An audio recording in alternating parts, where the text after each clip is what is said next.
Piece করো, বেশি না 1 কিলো মতো দেবা, ঠিক আছে? 1 কিলো দেবা, সুন্দর করে পিস করো। তো বন্ধুরা মাংস নিতে চলে এসেছি, আজকে একটু মাংস দরকার ছিল। বাপিদার দোকানে চলে আসলাম, আমাদের বনগাঁ মতিগঞ্জ পেট্রোল পাম্পের পাশে যে বাপিদা। দেখুন এই হচ্ছে সিনার পিসটা একটু না হলে বেশ ভালো লাগে না। দেখুন মাংসের কোয়ালিটিটা দেখুন।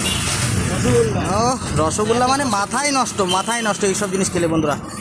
তো এই বর্ষা মাথায় আজকে বৃষ্টি হচ্ছে, তাই ভাবলাম বাড়ির জন্য একটু নিতে হবে, তাই চলে এসেছি বাপিদার দোকানে। সুন্দরভাবে পিস করে দিও বাপিদা। তো আপনারাও একবার আসতে পারেন, দেখতে পারেন বাপিদার দোকানে একবার মাংসের কোয়ালিটিটা কেমন খেয়ে দেখুন। আর কাটিংটা কত সুন্দরভাবে করছে দেখুন, দারুণ মাংস,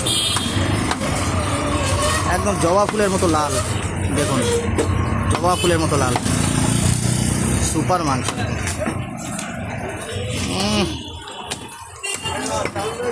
এই মাংসই তো খেতে হবে গো বাপিদা, এই বর্ষা মাথায় কষা কষা নাকি? হ্যাঁ একদম লাল লাল ঝাল ঝাল করে দেখুন বন্ধুরা। আচ্ছা বাপিদা, তুমি এত ডেলি তো মাংস কাটো, তাতে তোমার মোটামুটি খাওয়া হয় সপ্তাহে রোজ? ভালো লাগে না, না কাটতে কাটতে অভক্তি। হ্যাঁ দেখুন এই হচ্ছে মাংস কোয়ালিটি, শিগগিরি তোলো। বিষয়টা হচ্ছে যারা যেই জিনিস নিয়ে ঘাটাঘাটি করে, হ্যাঁ তাদের কাছে অত পছন্দ হয় না। দেখুন সুন্দরভাবে একদম চামড়া তুলে পরিষ্কার করে দিচ্ছে। একটা পরিষ্কার পরিচ্ছন্নতারও মানে একটা ব্যাপার থাকে বন্ধুরা, আর যাই বলেন পয়সা দিয়ে জিনিস খাবো, যদি একটু পরিষ্কার না থাকে, ও এটাই হচ্ছে জিনিস গো বাপিদা। এই দেখুন বন্ধুরা সুপার মাংস, সুপার। চলে আসুন, একদম মাথা খারাপ হয়ে যাবে সব মাংস খেলে। হ্যাঁ দেখুন দারুণ দারুণ। বৃষ্টি হচ্ছে প্রচণ্ড,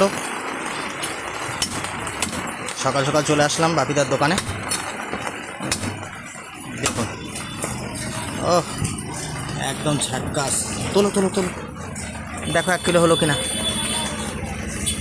বন্ধুরা। 1 কিলো যে মাংস নিয়ে নিলাম, দেখুন এই হচ্ছে মাংসের কোয়ালিটি। ও বাপিদা তাহলে প্লাস্টিকে ভরো ভরো ভরো ভরো ভরো।